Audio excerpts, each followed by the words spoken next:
नमस्कार दोस्तों, उम्मीद करता हूँ आप सब बिल्कुल ठीक होंगे और आज की इस खास क्लास को देखने के लिए आप सभी बिल्कुल तैयार होंगे। जो जो छात्र क्लास के अंदर आ चुके हैं आप सभी का बहुत बहुत स्वागत है। तो फटाफट से मुझे बता दीजिए कौन कौन छात्र क्लास के अंदर है, क्योंकि एसएससी जीडी की कुछ अलग ही स्तरीय क्लास आपको ये देखने को मिलने वाली है। कुछ अलग ही चीजें आपको यहाँ पर देखने को मिलेंगी। SSC GD current affairs top 100 one shot class जो यहाँ पर होगी, बहुत कमाल की क्लास। तो सबसे पहले मुझे बता दीजिए कौन कौन मौजूद हो चुका है, क्योंकि भैया एसएससी जीडी का पेपर को निकालना आज की डेट में थोड़ा बड़ा काम हो गया है। पहले लोग भले ही कह दो कि जी छोटा पेपर है, देखो छोटा बड़ा कुछ नहीं होता, सरकारी नौकरी होती है। लेवल को समझिए, करंट अफेयर की क्लास है तो इसके अंतर्गत माहौल भी वैसा ही होना चाहिए। माहौल को बना के रखिए, शाम का समय है तो एकदम खुल के खेलिए। जय श्री कृष्णा भाई साहब, जय श्री कृष्णा। स्टार्ट करें। तो जो जो बच्चे क्लास के अंदर आ चुके हैं मैं बता पा रहा हूं, क्लास के अंदर अभय तिवारी, आलोक पांडे, अभि यादव, आदित्य पटेल, डेविल सिद्धू, कृष्णराज, दिनेश चौधरी और भी बहुत सारे बच्चे जैसे आपके ज्वाला जी हैं, पंकज हैं, सरपंच जी नमस्ते। नमस्ते भाई साहब, क्या हाल है? क्या ढंग से? ठीक से? चलो भाई स्टार्ट करते हैं। करंट अफेयर्स के टॉप 100 क्वेश्चंस जिनको हम कुछ अलग ही लेवल पर स्टार्ट करने वाले हैं। स्वाद ही आपको आ जाएगा, जिसे कहते हैं ना भौकाली स्वाद आपको आ जाएगा, मजा आ जाएगा। ये क्वेश्चंस अगर आप एग्जाम देने के लिए जा रहे हैं तो ये सब कर लेना और काइंडली इनकी थियोरी को भी कर लेना। जैसे जैसे मैं क्वेश्चंस बताता चलूंगा उनके साथ कुछ आपको रिलेटिव थियोरी भी बताऊंगा, वो भी उतनी ही जरूरी होगी, तो उसके लिए भी रेडी रहना। ऐसा ना हो कि भाई कहीं आप क्वेश्चन क्वेश्चन का आंसर रटें, बाकी चीजें भूल जाएं, तो नहीं, हर एक क्वेश्चन की डिटेलिंग को याद रखना। ठीक है शर्मा जी, स्टार्ट कर रहा हूं। लो तो आपके सामने पहला सवाल पूछा है कि फरवरी 2026 में, कहा फरवरी 2026 में मणिपुर के नए मुख्यमंत्री आपके कौन बने हैं? मुख्यमंत्री आपके कौन बने हैं इसके बारे में पूछा गया। फरवरी 2026 में मणिपुर के नए मुख्यमंत्री कौन बने हैं?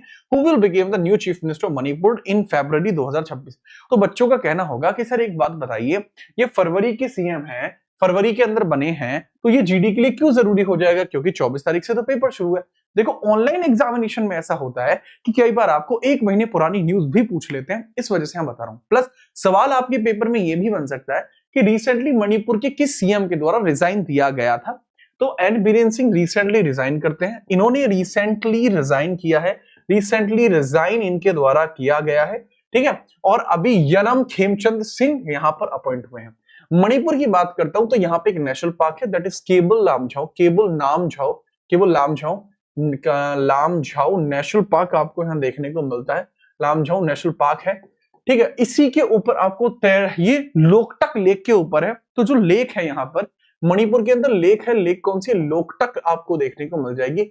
लोकटक लेक आपको यहाँ देखने को मिलेगी, लोकटक लेक, उसके बारे में भी याद रखना। क्लियर है जी? हाँ, ये रिसेंट अपॉइंटमेंट में से आ जाएगा। अच्छा खासा सवाल है। Yumnam Khemchand Singh is the correct answer. N Biren Singh resign कर चुके, तो यहाँ पर ये देखने को मिल रहा है, ठीक है। ओके, मणिपुर के लिए काफी अच्छा खासा हो जाएगा, एक ही नेशनल पार्क देखने को मिलेगा। अगला सवाल ये रहा दूसरे नंबर का, आपसे पूछा गया विमानपत्तन प्राधिकरण एएआई की पहली महिला मानव संसाधन निदेशक कौन बनी है? यानी एयरपोर्ट अथॉरिटी ऑफ इंडिया की जो पहली महिला एचआर बनी है, पहली महिला एचआर बनी है, वो कौन आपको देखने को मिली है? इसके बारे में पूछा जा रहा है, तो फटाफट आप बताएंगे कौन आपको यहाँ देखने को मिले हैं, कौन आपको यहाँ देखने को मिले हैं, उनके बारे में चर्चा की जा रही है। तो थोड़ा सा इनके बारे में बताते चलिए कि कौन आपको यहाँ देखने को मिलेगा। चलो अगर मैं बात करता हूं, सबसे पहले ये बना कब था? क्या? Airport authority of India. Airport authority of India आपका बना कब था? बात कर लेते हैं। एयरपोर्ट अथॉरिटी ऑफ इंडिया, ठीक है, विमानपत्तन जो है हमारा, ये 1995 में बना था, ठीक है सर। अगर मैं आपसे पूछूं कि सर इसके एमडी आपको कौन देखने को मिल जाएंगे? विपिन कुमार देखने को मिल जाएंगे, विपिन कुमार देखने को मिल जाएंगे। कौन है इसके डीजी? डीजी है विपिन कुमार, डीजी है सर इसके विपिन कुमार, विपिन कुमार इसके डीजी आपको देखने को मिल जाएंगे। अगर मैं बात करूं, जो director general of civil aviation है, डीजीसीए आपके कौन है? Director general of civil aviation, नागरिक उड्डयन, नागरिक उड्डयन के लिए, नागरिक उड्डयन के लिए आपको कौन देखने, उड्डयन के लिए आपको कौन देखने को मिल रहे हैं अध्यक्ष के तौर पर? विक्रम देवव्रत आपको देखने को मिल जाएंगे, विक्रम देवव्रत आपको देखने को मिल जाएंगे। बट यहां पर आपको कौन देखने को मिल रही है sir? That is Nivedita Dubey, that is Nivedita Dubey, इनके बारे में याद रखिएगा। निवेदिता दुबे आपको देखने को मिलेंगी, करेक्ट आंसर होगा। रेखा सिंह तो अब कहीं पे भी नहीं है, पहले ये भले ही आपकी जो हमारा नेशनल वुमेन कमीशन था उसमें थी, वर्तमान में नहीं है, ठीक है, तो याद रखना। तो ये थोड़ा सा इनके बारे में याद रखना। Nivedita Dubey, airport authority of India, 1995, DG है विपिन कुमार, और DGCA director general of civil aviation के अध्यक्ष हैं आपके विक्रम देवव्रत। आगे तीसरे नंबर का सवाल है, रेस्पॉन्सिबल नेशन इंडेक्स 2026 में 154 देशों की सूची में भारत का क्या स्थान है? What rank did India achieve in the responsible nation index 2026? कि भारत देश के अंदर जो शासन हो रहा है, ये अद्भुत लेवल का शासन आपको देखने को मिल रहा है। ठीक है, अगर हम बात करें, वर्ल्ड इंटेलेक्चुअल फाउंडेशन के द्वारा जारी किया जाता है। जारीकर्ता कौन है? World intellectual foundation, world intellectual foundation के द्वारा जारी किया जाता है, फाउंडेशन के द्वारा जारी किया जाता है। और अगर मैं बात करता हूं, इंडिया का स्थान है 16वां, पहले नंबर पे देखने को मिलेगा सिंगापुर पहले नंबर पे है। अब मुझे थोड़े से इंडेक्सेस की और बता दीजिए, जैसे अगर मैं बात करूं ह्यूमन डेवलपमेंट इंडेक्स में इंडिया की रैंक कितनी है, ह्यूमन डेवलपमेंट इंडेक्स में कितनी है, ह्यूमन डेवलपमेंट में कितनी है, डेवलपमेंट में कितनी है, ठीक है, प्रेस फ्रीडम में कितनी है, प्रेस फ्रीडम में कितनी है इंडिया की रैंक, ह्यूमन डेवलपमेंट में कितनी है, जेंडर गैप में कितनी है, थोड़ा सा इसके बारे में बता दीजिए, जेंडर गैप में कितनी है, हंगर इंडेक्स में कितनी है, हंगर इंडेक्स में कितनी है, और हंगर इंडेक्स के अलावा ग्लोबल फायर पावर में कितनी है, ग्लोबल फायर पावर में इंडिया की रैंक कितनी है, इसके बारे में भी थोड़ा सा चर्चा करके बता दीजिए। ग्लोबल फायर पावर में चौथे नंबर पे, हंगर इंडेक्स में 102वें नंबर पे, इंडिया की बात कर रहा हूं, ठीक है। आर्मेनिया पहले नंबर पे, इसके अंदर पहले नंबर पे यूएसए है, देन रशिया है, देन चाइना है, देन इंडिया देखने को मिलेगा। अगर मैं बात करता हूं इसी के अंदर, लिख के बताओ, डायरेक्टली नहीं बच्चे, जैसे प्रेस फ्रीडम इंडेक्स है बताओ, एचडीआई में बताओ, जीजी में बताओ। अब यहीं पे मैं बात करूं, प्रेस फ्रीडम है, प्रेस फ्रीडम में 151 देखने को मिल जाएगी रैंक, कितनी है, 151 रैंक आपको देखने को मिलेगी प्रेस फ्रीडम इंडेक्स में, 151। ह्यूमन डेवलपमेंट इंडेक्स की अगर मैं बात करता हूं, ह्यूमन डेवलपमेंट इंडेक्स की अगर मैं बात करता हूं, तो इसके बारे में बताइए। अच्छा, प्रेस फ्रीडम के अंतर्गत जो हम पहले कितने नंबर पे थे, 159 पे थे, अब हम वापस यहां पर आ चुके हैं, ठीक है, याद रखना। अब यहां ह्यूमन डेवलपमेंट में हम 130 पे आ चुके हैं, जेंडर गैप इंडेक्स में 131 पे आ चुके हैं, दोनों का टॉपर ही आयरलैंड है, आइसलैंड है, Iceland is topper of both, Iceland topper है, दोनों का ही टॉपर है आइसलैंड। थोड़ा सा इसके बारे में याद रखना, मेरे ख्याल से लगता नहीं कि आपको कोई समस्या होगी, ठीक है। चलिए लीजिए, चौथे नंबर का सवाल ये रहा, केंद्रीय बजट 26-27 में वित्त मंत्री निर्मला सीतारमण ने ऑरेंज इकोनॉमी को बढ़ावा देने की घोषणा करी है, ये किससे रिलेट करती है? अब जैसे डायरेक्टली जरूरी नहीं कि आपका बजट 26-27 से ही क्वेश्चन बने, आपका 25-26 से भी क्वेश्चन बन सकता है। जैसे अगर मैं बात करता हूं 2025-26 से आपसे पूछा जा सकता है, 2025-26 से आपसे पूछा जा सकता है, बजट का क्वेश्चन हो सकता है, बजट का क्वेश्चन आपका हो सकता है। सवाल आपसे पूछा जाएगा 2025-26 का कि सर इसके अंदर आपका नैनो यूरिया प्लांट कहां पर लगाने की बात की गई थी, नैनो यूरिया प्लांट कहां पर लगाने की बात की गई थी, प्लांट आपका कहां पे लगाने की बात की गई थी, बताइए। 26-27 में अगर मैं बात करूं, रचनात्मक और सांस्कृतिक विरासत के लिए ऑरेंज इकोनॉमी को शुरू करने की बात की गई है, कहा गया है कि ऑरेंज इकोनॉमी को शुरू यहां पर किया जाएगा, ठीक है, थोड़ा सा याद रखना। अब हम बात करते हैं, ये क्रिएटिव इंडस्ट्री के लिए था, ना कि रिन्यूएबल एनर्जी के लिए। दिस वाज ऑरेंज इकोनॉमी जो थी वो कल्चर और हेरिटेज को प्रोत्साहन देने के लिए आपकी शुरू की गई थी, ठीक है, इसके बारे में याद रखना। दूसरा एक सवाल बन सकता है, जैसे मैंने पूछा नैनो यूरिया प्लांट कहां पे लगाने की बात की गई थी, वो भी बताइए, जय महेशमती। दूसरा इसके अंदर ये भी पूछा जा सकता है कि भाई थोड़ा सा बजट 2025-26 के बारे में हमें ये भी बता दीजिए कि इसमें ज्ञान भारतम मिशन किस लिए था, ज्ञान भारतम मिशन किस लिए था, ज्ञान भारतम मिशन किस लिए था, ज्ञान भारतम मिशन किस लिए था। जैसे यहां पर आपका ऑरेंज इकोनॉमी है, ऐसे ज्ञान भारतम मिशन किस लिए था। अगर नैनो यूरिया प्लांट की बात करूं, ये तेलंगाना में, निजामाबाद में था, ठीक है, आपके नहीं, ये नामरूप असम में था, नामरूप असम में था, नामरूप असम में देखने को मिला है, नामरूप असम में था। और दूसरा जो ज्ञान भारतम मिशन था, यह हमारी पुरानी पांडुलिपियों को डिजिटलाइज करने के लिए था, to digitalize the old sculptures of India, को डिजिटलाइज करने के लिए आपका ये आया था, ठीक बात। आगे बढ़ते हैं, अगला सवाल 5वें नंबर का, बताइए थाईलैंड मास्टर्स 2026 विश्व बैडमिंटन संघ वर्ल्ड टूर सुपर 300 में महिला एकल का खिताब किसने जीता?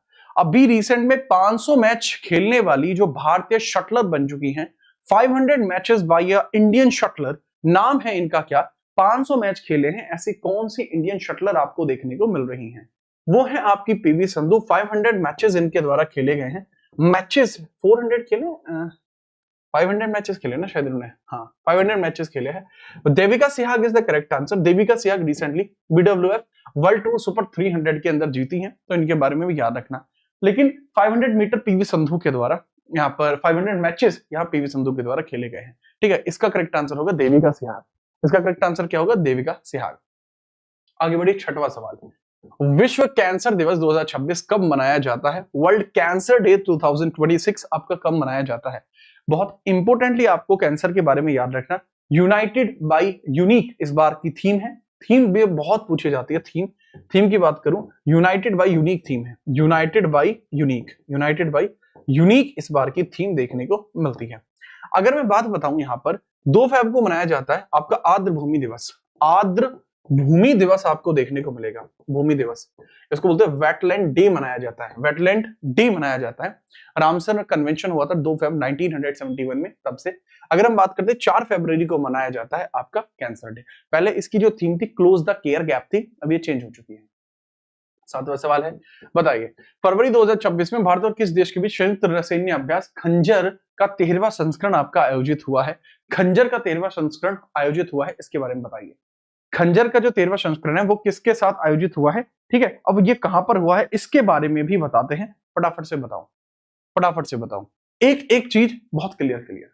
अगर मैं बात करूं यहां पर फरवरी 2026 के अंदर खंजर एक्सरसाइज आपको देखने को मिली है।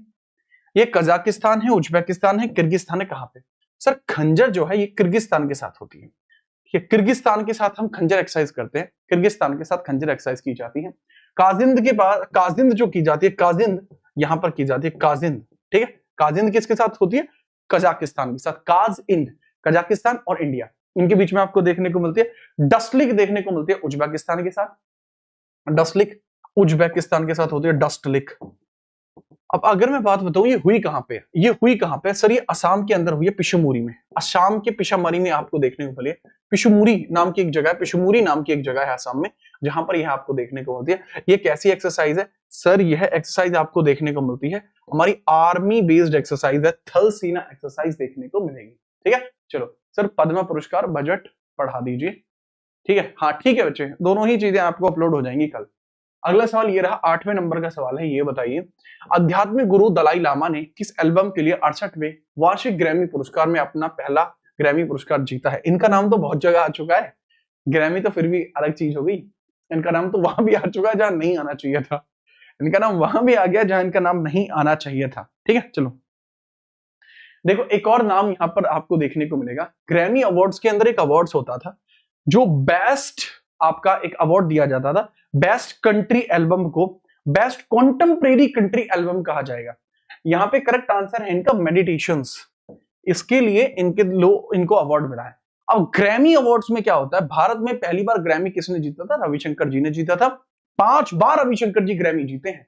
1967 में रविशंकर जी ने पहला ग्रैमी जीता है। ठीक है, तो उस बारे में थोड़े से तगड़े तरीके से आप याद रखेंगे, समस्या वहां भी नहीं होनी चाहिए। और ग्रैमी अवार्ड्स की ही अगर मैं चर्चा करता हूं आपसे, सर ग्रैमी अवार्ड्स की चर्चा कर लीजिए, तो ग्रैमी अवार्ड्स में आपको देखने को मिलेगा, ग्रैमी अवार्ड्स में देखने को मिलेगा बेस्ट कंट्री एल्बम को चेंज कर दिया गया। बेस्ट कंट्री एल्बम अब किसी को नहीं मिलेगा, कंट्री एल्बम का नाम चेंज किया गया है और इसका नाम रख दिया बेस्ट कॉन्टेम्परेरी कंट्री एल्बम नाम कर दिया गया है, एल्बम नाम कर दिया गया है। ठीक है, नाम चेंज हुआ है, थोड़ा सा इस बारे में याद रख लेना। ठीक है, okay.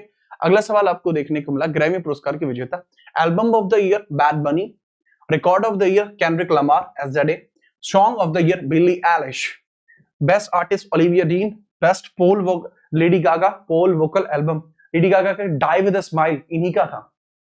Best contemporary country album Jelly Roll. और ग्रैमी अवार्ड संगीत म्यूजिक के क्षेत्र में दिया जाने वाला सबसे प्रतिष्ठित पुरस्कार है ग्रैमी, इसके बाद थोड़ा सा आप याद रखेंगे। ठीक बात। अगला सवाल, ऑस्ट्रेलियन ओपन 26 में पुरुष एकल का खिताब किसने जीता है? इनके बारे में बताइए। पुरुष एकल का खिताब ऑस्ट्रेलियन ओपन में किसने जीता है, बताओ फटाफट से। बहुत मजबूत काम है अमित कुमार, बढ़िया लग रही है आपकी डीपी। हम बात करते हैं थोड़ा सा, ठीक है, चलो ठीक है बात करते हैं। तो यह किसके द्वारा जीता गया, इनके बारे में थोड़ी सी चर्चा करिए और बताएं। सर यह जीता जाता है दरअसल कार्लोस अलेक्राज के द्वारा, कार्लोस अलेक्राज के द्वारा जीता गया। यंगेस्ट बन चुके हैं जिन्होंने यह जीता है, यंगेस्ट पर्सन बन चुके हैं जिन्होंने यह जीता है। एक सवाल और पूछा जाएगा, 400 मैचेस खेलने का खिताब इनके हाथ में आ चुका है, 400 मैचेस इनके द्वारा खेले जा चुके हैं, याद रखना 400 मैचेस इनके द्वारा खेले जा चुके हैं। नाम क्या है? नोवाक जोकोविच भी आपको देखने को मिल जाएंगे। ठीक है, याद रखेंगे, कोई समस्या आपकी यहाँ पर नहीं देखने को मिल जाएगी, कोई समस्या नहीं है, ठीक है, ओके, याद रखना।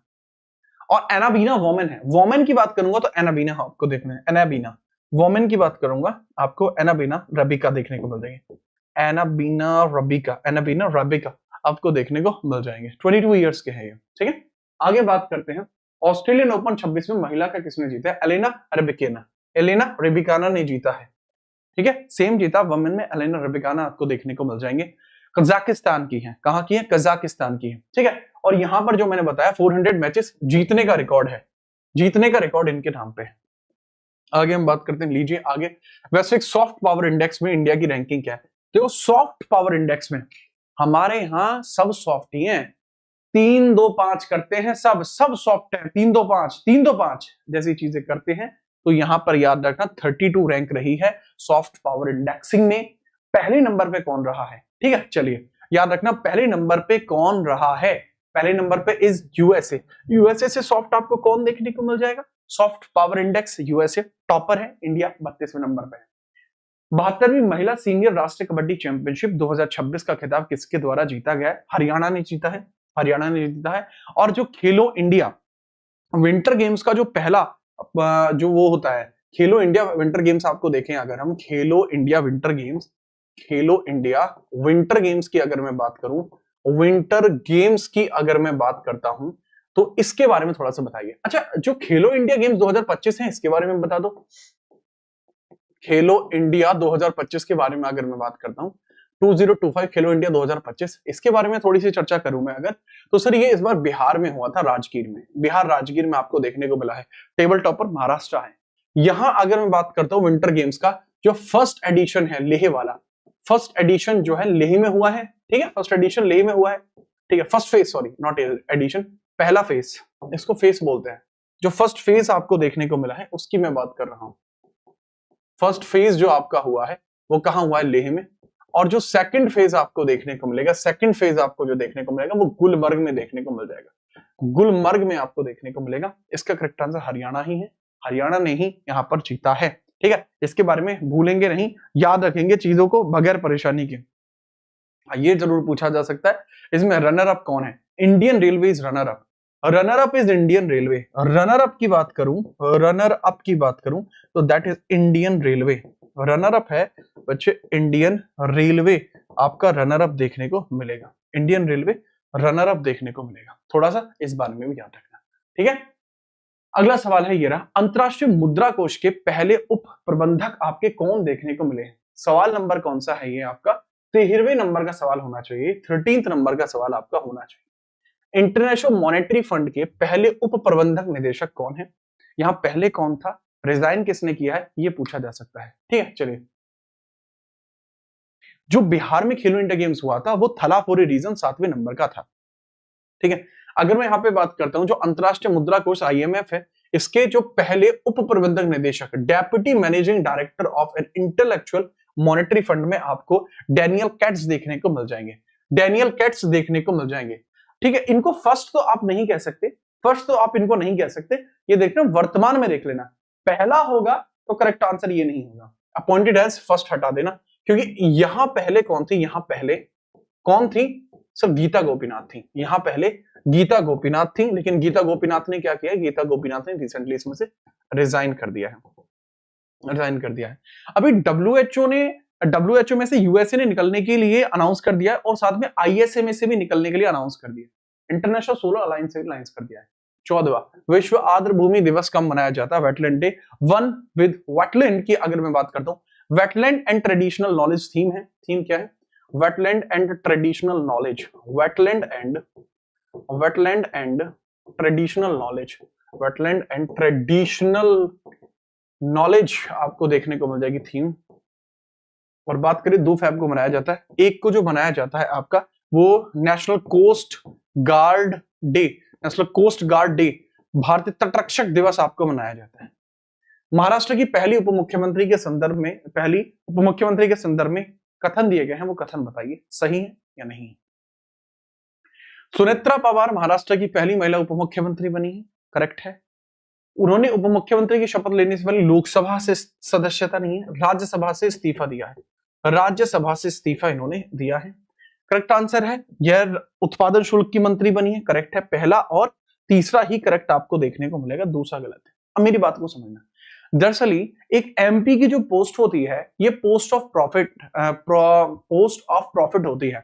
Post of MP member of parliament की जो पोस्ट होती है ये पोस्ट ऑफ प्रॉफिट होती है, ये होती है पोस्ट ऑफ प्रॉफिट। लेकिन अगर मैं आपको बात बताऊं, गवर्नर की पोस्ट, प्रेसिडेंट की पोस्ट, ये पोस्ट ऑफ प्रॉफिट नहीं होती, क्योंकि इन्हें यहां से इस्तीफा देकर राज्य के अंदर सांसद के पद पर हटते हुए विधायक के पद पर जाना था, तो इनको यहां से इस्तीफा देना पड़ा।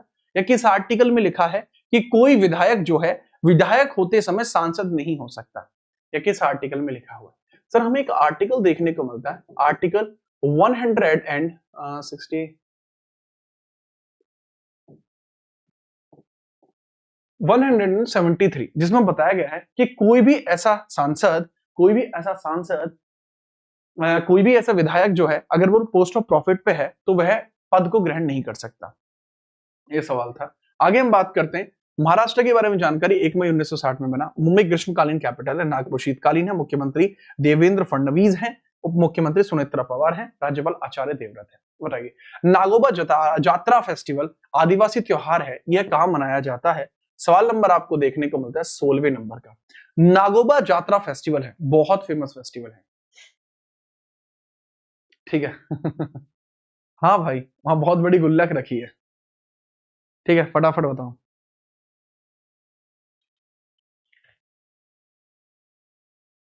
फटाफट बात करते हैं। सर ये मिश्राम जनजाति और गोंड जनजाति के द्वारा मनाया जाता है। मिश्राम और गोंड जनजाति इसको मनाती है, मिश्राम और गोंड जनजाति मनाती है, मिश्राम प्लस गोंड जनजाति के द्वारा मनाया जाता है, गोंड ट्राइब के द्वारा मनाया जाता है, गोंड ट्राइब इसको मनाती है। कौन सी? मिश्राम और गोंड, ये दोनों ट्राइब इसको मनाती है, ठीक है। चलो इसके बारे में थोड़ा समझना। नागोबा जात्रा फेस्टिवल की अगर मैं बात करता हूं तो ये भी एक ट्राइबल फेस्टिवल है, ट्राइबल फेस्ट है, अभी मनाया गया है, तेलंगाना के अंदर मनाया गया है। तेलंगाना के अंदर और भी मनते हैं, जैसे यहाँ पे आपका बाटुखम्बा फेस्टिवल भी मनाया जाता है, बहुत ज्यादा फेमस है बाटुखम्बा। यहाँ पर एक फूलों का त्योहार भी आपका मनाया जाता है, ठीक है, जिसको बाटुखम्बा कहा जाता है। क्या बोलते हैं इसको? बाटुखम्बा बोलते हैं, राइट। तो इसको मिश्राम और गोंड ट्राइब के द्वारा मनाया जाता है। That is not Mishmi, that is Mishram. Mishmi नहीं होता, मिश्राम आपको कहा जाता है, ठीक है। यह किसको है? कोबरा देवता को है, कोबरा, ठीक है, कोबरा देवता को यह आपको देखने को मिल जाएगा। This is for snakes, snakes के लिए है ये किसके लिए? सांपों के लिए है, स्नेक्स के लिए, स्नेक्स के लिए आपको देखने को मिल जाएगा, ठीक है। आंध्र प्रदेश की अगर मैं बात करूं, यहां पर आपको देखने को मिलता है भीष्म दशहरा, आपको देखने को मिलता है, बहुत ही इंपॉर्टेंट है, ठीक है। चलो ठीक है, चलो आगे हम बात करते हैं। अगला सवाल ये रहा 17वें नंबर का, ऑस्ट्रेलियन ओपन 2025 के पुरुष एकल का खिताब किसने जीता है? ऑस्ट्रेलिया ओपन 2025 के पुरुष एकल का खिताब। देखो टेनिस ओपन से क्वेश्चन आना बहुत कॉमन है और ये बार बार रिपीटेटिव आ सकते हैं। अभी मैंने ऑस्ट्रेलियन ओपन 2026 पूछा था, अगर मैं इसके अंदर बात करता हूं आपके कार्लोस अलकराज, तो इन्होंने जीता है ऑस्ट्रेलियन ओपन 2026, लेकिन ये आपसे 2026 नहीं पूछा जा रहा, यह पूछ रहा है ऑस्ट्रेलियन ओपन 2025 जेनिक सिनर ने जीता है, जो कि इटालियन है। इटालियन आपको देखने को मिल जाएंगे, इटालियन है।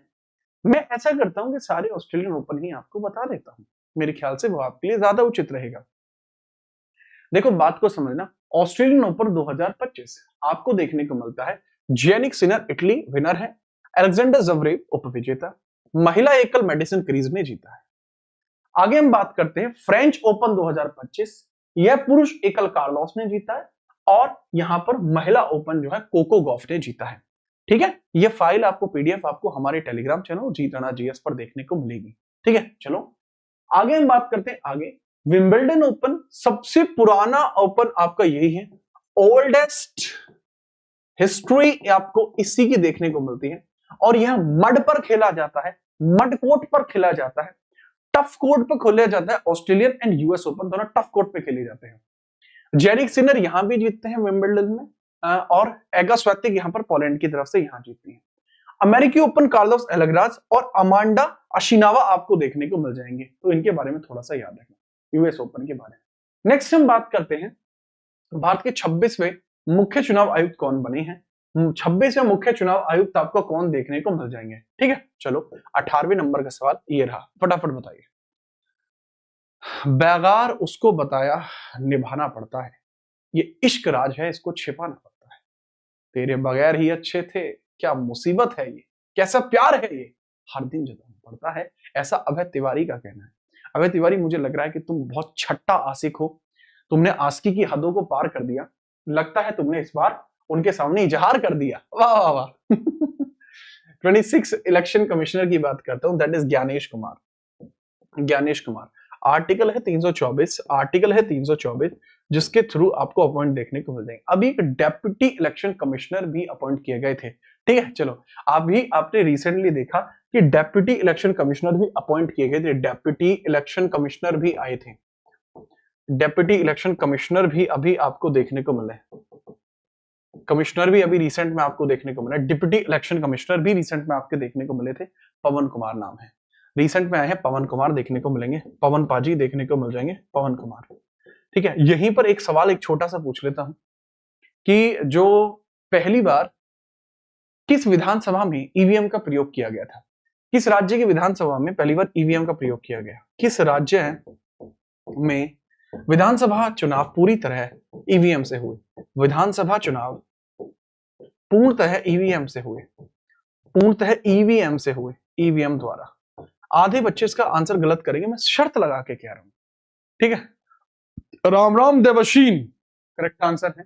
हाँ, चीफ इलेक्शन को, अरे रिसेंट अपॉइंटमेंट है ना बच्चे, रिसेंट की बोल रहा हूं, होते तो 2 हैं, टोटल मेंबर्स इसके अंदर जो देखने को मिलते हैं, टोटल देखने को मिलते हैं 3। सिंपल सी बात है, टोटल 3 होते हैं, जिसके अंदर 2+1 का मेथड है। 1993 के बाद से, आफ्टर 1993 के बाद से। तो करेक्ट आंसर के बारे में हम बात करें, that would be 1999 and answer would B गोया। गोया में आपको देखने को मिल जाएगा। अगर मैं बात करूं, पहले आपको केरला देखने को मिलता है, जहां पहली बार बेसिक चुनाव हुए थे 1982 में। बेटा पूर्ण चुनाव केरला में नहीं हुए। अमित सिंह मास्टरमाइंड का कहना है, सर एपस्टीन फाइल पर आप कुछ बोलना चाहेंगे? नहीं, मैं नहीं बोलना चाहूंगा भाई, बड़ा विवादास्पद है, विवाद हो जाएगा। चलो आगे हम बात करते हैं 19वें नंबर का सवाल। बताओ, सचिन तेंदुलकर का रिकॉर्ड तोड़कर वनडे क्रिकेट में सबसे तेज 14,000 रन बनाने वाले खिलाड़ी कौन से हैं? जिन्होंने सबसे तेज 14,000 रन बनाए हैं क्रिकेट के अंदर, उनका नाम आपसे पूछा जा रहा है, उनका नाम जोरदार तरीके से आप बताएंगे, कौन आपको देखने को मिल जाएंगे। 287 पारी खेली और रन 14,000 के पार, 287 पारी खेली और रन 14,000 के पार। 287 इनिंग्स में, 287 इनिंग्स में अगर आप देखेंगे, इनिंग्स में आप देखेंगे कि 14,000 के पार रन देखने को मिले हैं।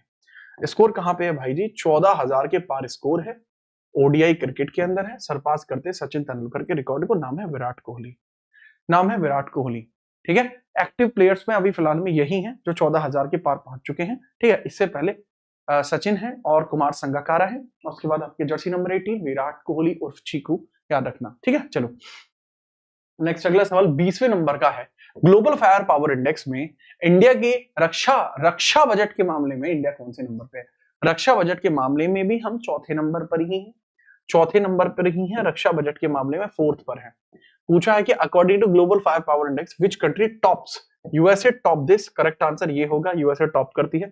895 बिलियन डॉलर इसके द्वारा खर्च किए जाते हैं, इंडिया खर्च करती है 75 बिलियन डॉलर्स। काफी सरल और बेहतर सवाल। आगे हम बात करते हैं 21वें नंबर का सवाल। शने ताकची किस देश की पहली प्रधानमंत्री बनी? शने ताकची किस देश की पहली प्रधानमंत्री बनी? हर हर महादेव, फटाफट बताओ कहां की आपकी पहली प्रधानमंत्री बनी है? इसके अंतर्गत बहुत तगड़े लेवल पर आप मुझे बताना। ठीक है, चलो फटाफट से देखो, जो बच्चा मुझे ये बता देगा मैं मान लूंगा कि आपकी तैयारी अच्छी है। जैसे करेक्ट आंसर इसका जापान, जापान की कैपिटल है Tokyo, Tokyo is the capital. अब यार मैं ये तो नहीं कर सकता कि सेम टू सेम चीज आपको बार बार पढ़ाऊं, राइट? वो भी है, तुम्हारा भी है। तो मुझे बताइए जापान की जो पार्लियामेंट है उसका नाम क्या है? जापान की जो पार्लियामेंट है उसको किस नाम से और जाना जाता है? मुद्रा तो येन हो जाएगी, मुद्रा तो येन हो जाएगी। टोक्यो की मुद्रा क्या है? मुद्रा आपको देखने को मिल जाएगी येन, लेकिन इसकी जो पार्लियामेंट है, संसद है, उसको क्या बोलते हैं? इसकी संसद को बोला जाता है डायट, डायट इसकी संसद को बोला जाता है, डायट। डाइट इसकी संसद को बोला जाता है, क्या बोलते हैं हम इसकी संसद को? डाइट बोलते हैं। ठीक है, चलो याद रखना बगैर परेशानी के। अगला सवाल है 22वें नंबर का है, खालिद अल एनानी यूनेस्को के पहले अरब महानिदेशक बने कहाँ के? सर आई स्कोर 346, कंप्यूटर में 16 है, जनरल कैटेगरी है, कुछ हो जाएगा क्या? इंस्पेक्टर की वर्दी क्यों नहीं सिलवाई आपने अभी तक? सीजीएल में आपका स्कोर 346 है, इंस्पेक्टर की वर्दी काहे नहीं सिलवा रहे हो? हैं, सिलवा लो, जाओ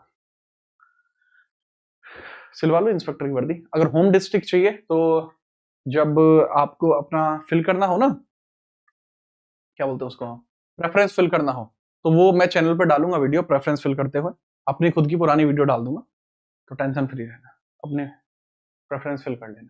इसके करेक्ट आंसर की हम बात करते हैं, ये इजिप्ट से है। यूनेस्को की स्थापना होती है 1945 में, पेरिस फ्रांस में इसके हेडक्वार्टर है। पेरिस फ्रांस में इसके हेडक्वार्टर आपको देखने को मिल जाएंगे, पेरिस फ्रांस में हेडक्वार्टर है। 23वें नंबर का सवाल, अच्छा ये इसके बारे में ये रहा, पूरी स्थापना है, आंद्रे अजोल महासचिव है। अब चेंज हो चुके हैं, ऑब्वियस सी बात है, चेंज हो चुके हैं। आगे हम बात करते हैं अगले नंबर का सवाल आपका कौन सा है 22 के बाद। 23वें नंबर का सवाल ये रहा, बताइए कौन से राज्य विधानसभा में अनुवाद प्रणाली लागू करने वाला राज्य बना है? Which of the following state became the first in India to implement a translation system in its legislative assembly? Legislative assembly के बारे में आर्टिकल 168 चर्चा करता है। अगर मैं लैंग्वेज की बात करता हूँ, अनुवाद प्रणाली की बात करता हूँ, तो अगर एक आर्टिकल होता है 347 जो बताता है language of court, language of court जब तक हमारी नेशनल लैंग्वेज नहीं आ जाती है तब तक लैंग्वेज ऑफ कोर्ट क्या होगी? इंग्लिश मीडियम ही होगी।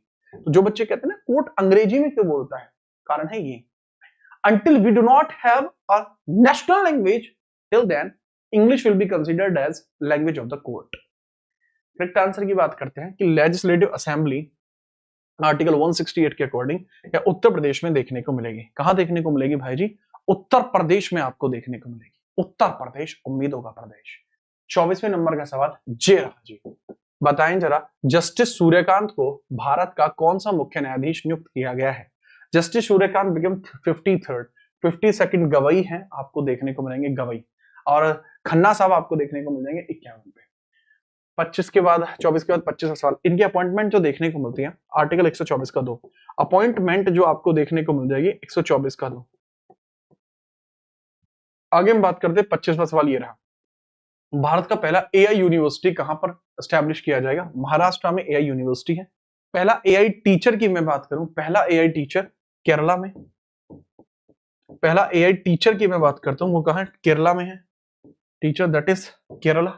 अगर मैं बात करूं पहला एआई मिनिस्टर जो है डायला, फर्स्ट एआई मिनिस्टर डायला कहां पे है? फर्स्ट एआई मिनिस्टर जिनका नाम है डायला, जिनका नाम क्या, फर्स्ट एआई मिनिस्टर का नाम है डायला, डायला देखने को मिल जाएगा। तो डायला कहां पे है?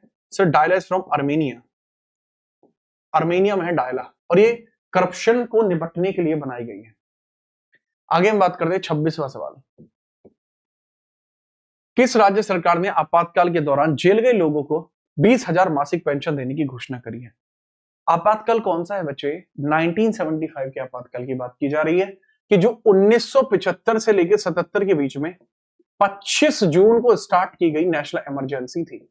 उस इमरजेंसी में जो जो ऐसे लोग हैं जो कि जेल गए हैं, जो जो ऐसे लोग हैं जो कि जेल गए हैं, उन सभी के लिए रुपए की दी गई है भैया कि आप सभी को 20,000 रुपए की मंथली पेंशन दी जाएगी।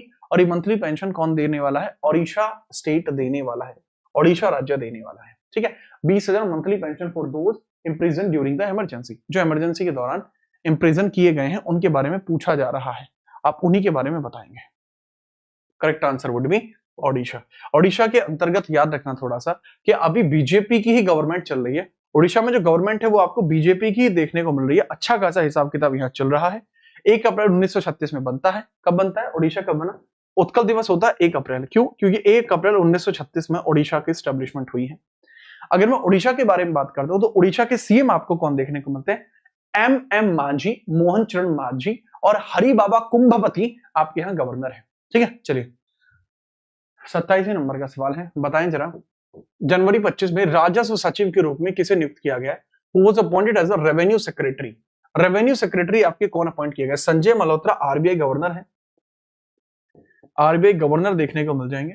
तुहिन Kanta Pandey, correct answer would be, ये राजस्व सचिव है। रेवेन्यू सेक्रेटरी कौन है? हमारे तुहिन कांता पांडे हैं। तुहिन कांता पांडे हैं, ठीक है, राजीव सचिन। ओके, चलो आगे बढ़ते हैं। 28वें नंबर का सवाल है, पूछा गया है कि विश्व में सबसे खतरनाक मकड़ी बिग बॉय की खोज जनवरी 2025 में की गई थी, कहां पर की गई थी? एक बहुत ही खतरनाक सी मकड़ी है जिसका नाम है बिग बॉय।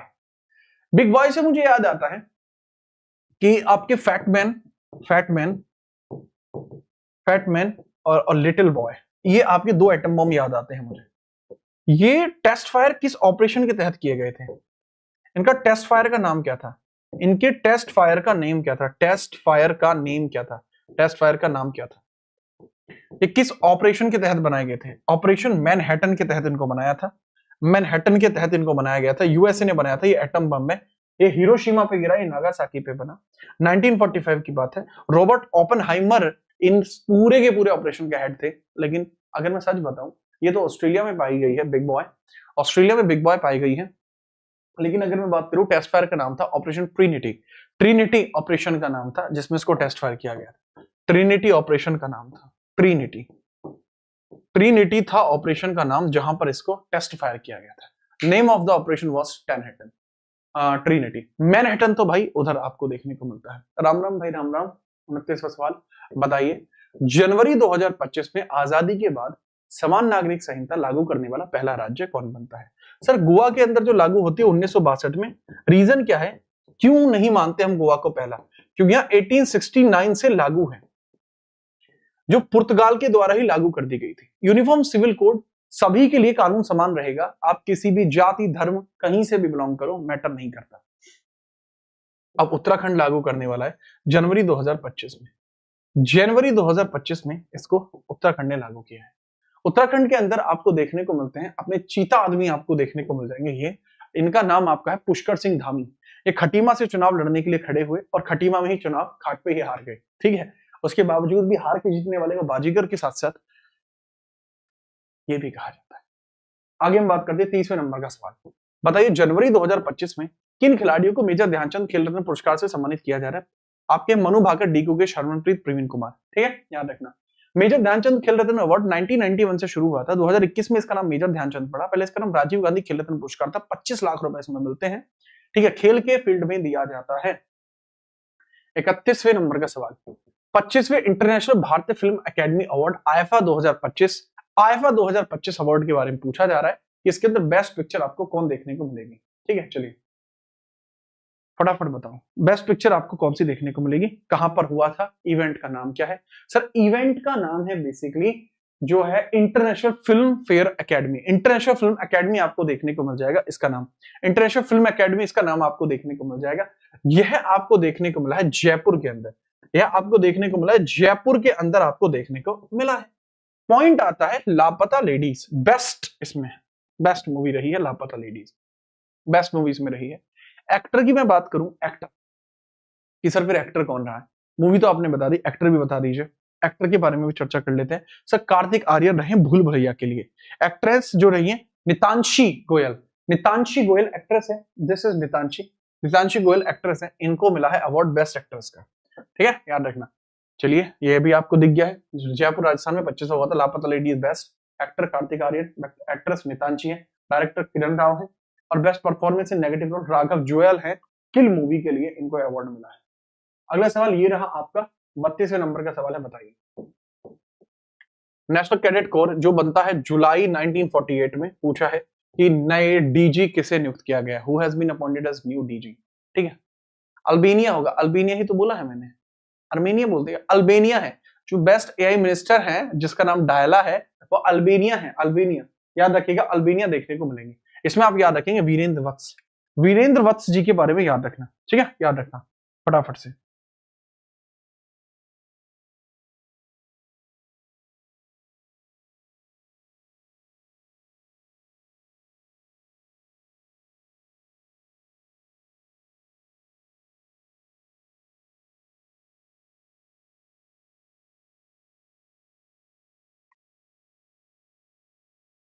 याद रखेंगे, परफेक्ट है, ओके सर। अगला सवाल ये रहा, 33वें नंबर का सवाल ये रहा, which film won the best picture title at 97 academy award? जो 97th एकेडमी अवार्ड आपको देखने को मिला, पूछा जा रहा है कि इसके अंदर बेस्ट मूवी आपको कौन सी देखने को मिली? अभी एकेडमी अवार्ड घोषित नहीं किए गए हैं, लेकिन इसमें अगर हम बात करेंगे वो एनोरा को मिला है बेस्ट मूवी के लिए, आपको मिला है एनोरा को। अगर मैं बात करूं डायरेक्टर कौन है, सीन बैकर है। डायरेक्टर कौन है, सीन बैकर, इसको मिला है। सीन बैकर के द्वारा ही ये एनोरा मूवी लिखी गई है। साथ में अगर मैं बात करता हूं कि भाई सर इसमें ये बता दीजिए कि एक्ट्रेस कौन है, एक्ट्रेस एक्ट्रेस आपको देखने को मिलेगी Mikey Madison, that is Mikey Madison आपको देखने को मिल जाएगी, मिक्की मेडिसन आपको देखने को मिल जाएंगे, ठीक है, याद रखना। अगला सवाल है 34वें नंबर का। अच्छा ये पूरा मैंने बता ही दिया है कैसे कैसे। शॉन बेकर डायरेक्टर है, एक्टर है, एड्रियन ब्रोडी ब्रूटलिस्ट के लिए है, बेस्ट एक्ट्रेस मिक्की मेडिसन है, बेस्ट ओरिजिनल सॉन्ग है L mall from Emilia Perez, supporting actor है करन कैलिन और रियल पेन मूवी के लिए, बेस्ट सपोर्टिंग एक्ट्रेस है जो सल्डाना एमिलिया पेरेज के लिए, ठीक है, याद रखना। आगे हम बात करते हैं international feature film I am still here, Brazil की मूवी है। एनिमेटेड फीचर फिल्म है flow, and best documentary feature film है नो अदर लैंड। ये थोड़े इंपॉर्टेंट जो पॉइंट है वो यहाँ पे रख दिए हैं, ठीक है। चलो आगे हम बात करते हैं। अगला सवाल है आपका कन्नड़ा राइटर कौन है जिनको यहाँ अवार्ड मिला है, ये सवाल है 34वें नंबर का, बताओ जरा। Which Kannada writer won the International Booker Prize 2025, International Booker Prize जो जीता गया वो किसके द्वारा जीता गया, दैट इज बानू मुश्ताक। बानू मुश्ताक ने जीता है। बुक का नाम है हर्ट लैम्प, इन्होंने जीता है, हर्ट लैम्प जीता है। जो पैन प्रिंटर अवार्ड जो जीता है, पैन प्रिंटर अवार्ड जो जीता गया है, पैन प्रिंटर अवार्ड जो जीता गया है, पैन प्रिंटर अवार्ड 2025 किसने जीता है सर? ये है सर, यह जीता है गीतांजलि श्री ने, गीतांजलि श्री ने जीता है। गीतांजलि श्री के द्वारा 2023 के अंदर टॉम्ब ऑफ सैंड के लिए इंटरनेशनल बुकर जीता गया था, जिसको डेजी रॉकवेल ने जो है ट्रांसलेट किया था। 35वां सवाल बताइए, माउंट एवरेस्ट को फतह करने वाली महिला अधिकारी कौन बनी है? अच्छा इस बार महिलाओं को लेकर बहुत ज्यादा सवाल पूछे जा रहे हैं, महिलाओं को लेकर बहुत ज्यादा सवाल पूछे जा रहे हैं। करेक्ट आंसर है इनका गीता सामोता। यह आपकी माउंट एवरेस्ट फतह करने वाली सीआईएसएफ की महिला है, सेंट्रल इंडस्ट्रियल पुलिस फोर्स की महिला आपको देखने को मिलेंगी, गीता सामोता। 36वें नंबर का सवाल बताइए, अप्रैल 2025 में भारत का पहला भेड़िया अभ्यारण्य लातेहार झारखंड में है। 37वें नंबर का सवाल है कि मई 2025 में केंद्रीय अन्वेषण ब्यूरो सीबीआई के नए अध्यक्ष कौन बने हैं? अच्छा इनका टेन्योर बढ़ चुका है, सीबीआई के जो नए तो नहीं बने, पुराने ही हैं, इनका टेन्योर बस बढ़ा दिया गया है। नाम बताइए, नाम इनके बारे में बताएं थोड़ा सा, क्या ना आपको देखने को मिल जाएंगे बगैर परेशानी के। मैंने बताया था सीबीआई के जो लोग हैं वो सूदे नहीं होते, उनका नाम भले ही आपको सूदा लग सकता है पर वो सूदे नहीं होते, याद रखना, इस बात को बहुत ध्यानपूर्वक याद रखना। नाम आपको लग सकता है कि सूदे पर वो सूदे नहीं होते, ठीक है। चलिए बात करते हैं इसके अंदर, सुबोध कुमार जायसवाल नहीं है, दैट इज प्रवीण सूद। अगर मैं सीबीआई की बात करता हूँ, सेंट्रल ब्यूरो ऑफ इन्वेस्टिगेशन, आपको समिति देखने को मिलती है सर, आपकी संथारामन समिति, संथारामन समिति, संथाराम समिति आपको देखने को मिलेगी, जो लाल बहादुर शास्त्री के द्वारा 1962 में बनाई गई थी, और सीबीआई की स्टैब्लिशमेंट होती है 1963 में सीबीआई बनी है, सीबीआई स्टैब्लिश हुई है, तो इसके बारे में डायरेक्टली याद रखेंगे, स्टैब्लिश आपको देखने को मिल जाएगी, सीबीआई स्टैब्लिश आपको देखने को मिल जाएगी, ठीक है। चलो 38वें नंबर का सवाल ये रहा, आपसे पूछा गया है मई 2025 में जर्मनी का नया चांसलर किसे अपॉइंट किया गया? जर्मनी की कैपिटल है बर्लिन, जर्मनी की कैपिटल है बर्लिन, और जो चांसलर है वो है आपके फ्रेडरिक मर्ज, पहले ऑल्फ शोल्स थे, पहले ऑल्फ शोल्स थे, ठीक है, याद रखेंगे। आगे मैं बात करता हूं 39वें नंबर का सवाल है, पूछा है कि संघ लोक सेवा आयोग के नए अध्यक्ष के तौर पर किसे नियुक्त किया गया है? अब रिसेंटली इन्होंने भी रिजाइन कर दिया है, अजय कुमार थे।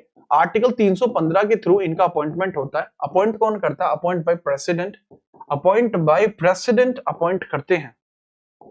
अच्छा अगर कोई यूपीएससी से रिजाइन दे दे, यूपीएससी, एसपीएससी, जेपीएससी, आर्टिकल 315 मतलब any person who was appointed under the UPSC और एसपीएससी, यानी कोई भी पीएससी डिपार्टमेंट में अगर कोई अपॉइंट होता है और वो रिजाइन दे दे, क्या रिजाइन देने के बाद, क्या रिजाइन देने के बाद वो रीअपॉइंट हो सकता है? No, reappoint is not possible according to article 319, reappointment is not possible, this is not possible, याद रखना। 40वें नंबर का सवाल है, पूछा जा रहा है कोल्ड डेजर्ट बायोस्फीयर रिजर्व को सितंबर 2025 में यूनेस्को ने बायोस्फीयर रिजर्व में शामिल करा। तो जो कोल्ड डेजर्ट बायोस्फीयर रिजर्व है ये आपको कहां देखने को मिलता है? कोल्ड डेजर्ट बायोस्फीयर रिजर्व आपको कहां देखने को मिलता है, इसके बारे में बात करते हैं, ठीक है। चलो सर यूनेस्को का है ना, यूनेस्को का एक नेटवर्क है बायोस्फीयर रिजर्व्स, अभी चल रहे हैं, अभी 12 हो चुके हैं अपने, ठीक है 12 हो चुके हैं। उसमें से एक है आपका कोल्ड डेजर्ट बायोस्फीयर रिजर्व, यह है हिमाचल प्रदेश में, इसको इधर शामिल किया गया, इसको इधर शामिल किया गया है। तो इसकी जो बायोस्फीयर रिजर्व कैटेगरी है, यूनेस्को की बायोस्फीयर रिजर्व कैटेगरी है, ये 1971 में बनी थी। 41वां सवाल, बताइए निम्नलिखित किस शहर में एशिया का सबसे बड़ा अपशिष्ट जल उपचार संयंत्र का उद्घाटन किया गया है? एशियाज लार्जेस्ट वेस्ट वाटर जो है ट्रीटमेंट प्लांट है, इनॉग्रेट होता है अक्टूबर में। जो गंदे पानी को साफ करेगा, इनॉग्रेट कहां पर हुआ है? गंदे पानी को साफ करेगा, इनॉग्रेट कहां हुआ? इशांत भाई बढ़िया यार, आज सभी रीते क्लास चल रही है यार इशांत भाई, मैंने देखा है आपका मैसेज आया हुआ था, ठीक है, एक भी मैं देख नहीं पाया, ठीक है, मैं पूरा मैसेज नहीं देख पाया, आपका मैसेज लास्ट में आ रखा है, एक बार कॉल करियो था है ठीक है भाई, क्या घना ही टाइम लाग रहे हैं, बाल के पूछे एक बार के शेड्यूल के चाल रहे हैं। हाँ भाई, अगर मैं बताऊं ऐप में मेरी क्लास होती है पांच पांच क्लासेस मेरी ऐप के ऊपर होती है, बाकी क्लास यूट्यूब पे आप गिन लो, ठीक है। हम बात करते हैं एशिया का लार्जेस्ट वेस्ट वाटर ट्रीटमेंट, ये दिल्ली में आपको देखने को मिलेगा, कहा है दिल्ली के अंदर है वेस्ट वाटर ट्रीटमेंट, ठीक है, याद रखना। 42वां सवाल हम बात करते हैं, प्रधानमंत्री नरेंद्र मोदी ने आपदा की पूर्व चेतावनी के लिए किस ऐप को बनाया है? सचेत ऐप को बनाया गया है, तो इसके लिए आपको देखने को मिला सचेत ऐप है, जो पहले ही बता देगा, ठीक है, डिजास्टर के लिए पहले ही बता देगा। अगर मैं बात करता हूं national disaster act management act NDM, national disaster management NDMA आपका कब आया था? कब आया था? राष्ट्रीय आपदा प्रबंधन, राष्ट्रीय आपदा प्रबंधन अधिनियम, राष्ट्रीय आपदा प्रबंधन अधिनियम कब आता है? आपदा प्रबंधन अधिनियम आपको कब देखने को मिलता है? एनडीआरए एनडीएमए आपको कब देखने को मिलता है? सर ये 2005 में एनडीएमए आपको देखने को मिलता है। National disaster management act was in 2005, ये 2005 में देखने को मिलता है, ठीक, ओके। 42 का 43वां सवाल ये रहा, बताइए what is the new name of Dibrugarh airport renamed by Assam government? Assam government ने इनका नाम चेंज करके डॉक्टर भूपेंद्र हजारिका एयरपोर्ट कर दिया है, थोड़ा याद है। 44वें नंबर का सवाल ये रहा, ऊर्जा संक्रमक सूचकांक में इंडिया ग्लोबली 71वें नंबर पे एनर्जी ट्रांजिशन में, पहले नंबर पे स्वीडन है, पहले नंबर पे स्वीडन है और दूसरे नंबर पे फिनलैंड है। इसको जारी कौन करता है? जारी करता है वर्ल्ड इकोनॉमिक फोरम, भाई वर्ल्ड इकोनॉमिक फोरम 1971 में बना था, क्लॉस शबाब ने इसको बनाया था, वो दिक्कत है, बहुत बढ़िया। 45 एम्बेसडर के रूप में जून में मालदीव के लिए global tourism ambassador, that is Katrina Kaif. ये कुछ इंपोर्टेंट एम्बेसडर्स हैं, ठीक है, पुराने हैं बट काम आ सकते हैं, तो आप देख सकते हैं, स्क्रीनशॉट ले लेना, मैं इनको जरूरी इतना मानता हूं नहीं, ठीक है, अब फिर भी आप देख लेना, ठीक है। ये बहुत मुश्किल है कि एम्बेसडर से क्वेश्चन है, ये पीडीएफ भी आपको मिल जाएगी टेलीग्राम जीत लेना जी। आगे हम बात करते हैं, कितने करा दिए, पूछा गया किताब का नाम पूछा गया है, हाँ बताना। 45 का 46वां नंबर है, बताइए जून 2025 में विमोचित है the one cricket my life and more, the one cricket my life and more किसकी आत्मकथा है? Whose autobiography is the one cricket my life and more, ये किसकी बायोग्राफी है? ये किसकी ऑटोबायोग्राफी देखने को मिलेगी, बताइए ये किसकी ऑटोबायोग्राफी आपको देखने को मिलेगी? काफी आसान सवाल आपके सामने फेंक के मारा है, किसकी ऑटोबायोग्राफी है? जैसे शिखर धवन की ऑटोबायोग्राफी है, याद रखना, ठीक है, याद रखो। सचिन तेंदुलकर की है, जो बोरिया मजुमदार के साथ मिलकर लिखी गई है, playing it my way, playing it my way. 47वें नंबर का सवाल है, मुझे बताओ भारत की पहली वाणिज्यिक कोयला खदान किस राज्य में है? In which state was India first commercial coal mine?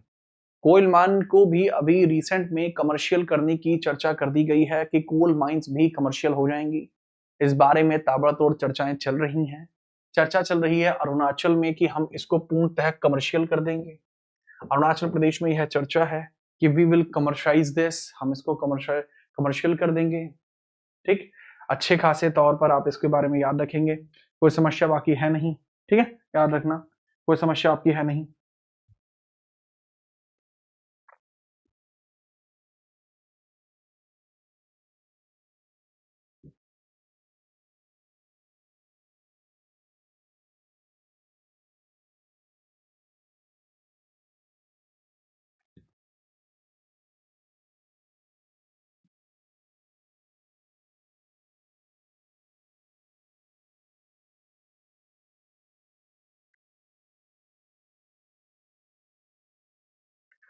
ठीक है, आगे बढ़े। ठीक है, लीजिए 48वें नंबर का सवाल है, पूछा गया है किस देश ने 25 में ईरान के खिलाफ ऑपरेशन राइजिंग लॉइन लॉन्च किया था। देखो ऑपरेशन राइजिंग लॉइन की बात आती है तो यह वो ऑपरेशन था जो ईरान के ऊपर छोड़ा गया इजराइल के द्वारा, दिस इज बाय इजराइल। अच्छा, यूनाइटेड स्टेट्स के द्वारा भी ईरान पर अटैक किया गया, ऑपरेशन मिडनाइट थंडर किया गया था, उसका नाम मिडनाइट थंडर है। नशर अल ठीक है, वो भी किया गया था, ईरान ने किया था वापसी में। अच्छा, यहां ईरान में फंसे भारतीयों को बाहर निकालने के लिए ऑपरेशन सिंधु, भारतीयों को बाहर निकालने के लिए ऑपरेशन सिंधु, भारतीयों को बाहर निकालने के लिए ऑपरेशन सिंधु, बाहर निकालने के लिए ऑपरेशन सिंधु था, निकालने के लिए दैट वाज ऑपरेशन सिंधु, लिए ऑपरेशन सिंधु आपको देखने को मिला है। क्या देखने को मिला है? ऑपरेशन सिंधु आपको देखने को मिला है। ठीक है, 48 का 49वें नंबर का सवाल ये रहा, बताइए जरा, when was 70th edition of the nomadic elephant military exercise between India and Mongolia conducted in 2025। India और मंगोलिया में जो नोमैडिक एलिफेंट एक्सरसाइज होनी है, नोमैडिक एक्सरसाइज होनी है, यह आपकी किस किस के बीच हो रही है, इसके बारे में आपसे पूछा जा रहा है, फटाफट बताएं। सर जी अगर मैं बात बताऊं, पूछा गया है कि यह आयोजित कहां पर हुई है। 13 मई से लेकर 20 जून के बीच में हुई थी। ठीक है, 13 मई से लेकर 20 जून के बीच में हुई थी। ठीक है, तो करेक्ट आंसर की मैं चर्चा करूं, सर यह हुई है उलान बटोर मंगोलिया में, उलान बटोर मंगोलिया में हुई है। नोमैडिक एलिफेंट इसका नाम है, ये 70th एडिशन है, 2025 में हुआ है, ये उलान बटोर मंगोलिया में ही हुआ है, इसके बारे में याद रखिए। 50th नंबर का क्वेश्चन है, पूछ रहा है किस देश के पीएम नरेंद्र मोदी को अपने सर्वोच्च सम्मान, नागरिक सम्मान grand cross of the order of Makarios तृतीय जो है से नवाजा गया है। देखो पीएम मोदी है, क्लियर है, इनको मिला है ऑर्डर ऑफ द मैक्रियोस थर्ड, ये साइप्रस देगा। ये किसके द्वारा दिया गया? सर ये साइप्रस के द्वारा दिया गया, सरप्राइज है, इसके बारे में याद रखना। अच्छा, पीएम मोदी के सारे अगर मैं ऑर्डर्स की बात करता हूँ, कौन कौन से अवार्ड इन्होंने जीते हैं वो भी समझो थोड़ा सा। ये अवार्ड है इनके, ये जो इन्होंने मेजर जीते हैं, जैसे ट्रिनिडाद एंड टोबैगो से जीता है इन्होंने, क्रिस्टीन कंगालू ने दिया है। Officer of the order of star of घाना जीता है, जो महामा ने दिया है। मार्क्यूस थर्ड जीता, साइप्रस की तरफ से जीता, ये सारे मिले हैं। आगे हम बात करते हैं, सवाल नंबर 51 है, name of the first indigenous anti submarine warfare ship introduced to the Indian navy. भारतीय नौसेना में एक नया पनडुब्बी रोधी एक जो है शिप शामिल किया गया, उसका नाम क्या? आईएनएस अर्नाला। ठीक है, चलिए इसका नाम है आईएनएस अर्नाला, देखने को मिल जाएगा, आईएनएस अर्नाला देखने को मिलेगा। 52वां सवाल है, हिमाचल प्रदेश का पहला सौर मंडल गांव, सर ये राजा खास है, राजा खास देखने को मिल जाएगा हिमाचल प्रदेश के अंतर्गत। हिमाचल प्रदेश के अंदर सुखविंदर सिंह सुक्खू सीएम देखने को मिल जाएंगे। ठीक है, सुखविंदर सिंह सुक्खू आपको सीएम देखने को मिल जाएंगे, जो असम से हैं। कहां से? असम से देखने को मिलेंगे। 53वां सवाल ये रहा, director general of railway protection force Sonali Mishra है। ठीक है, महिला है, जो पहली महिला आरपीएफ में आई हैं वो सोनाली मिश्रा है। इसके हेडक्वार्टर आरपीएफ के आपके न्यू दिल्ली है।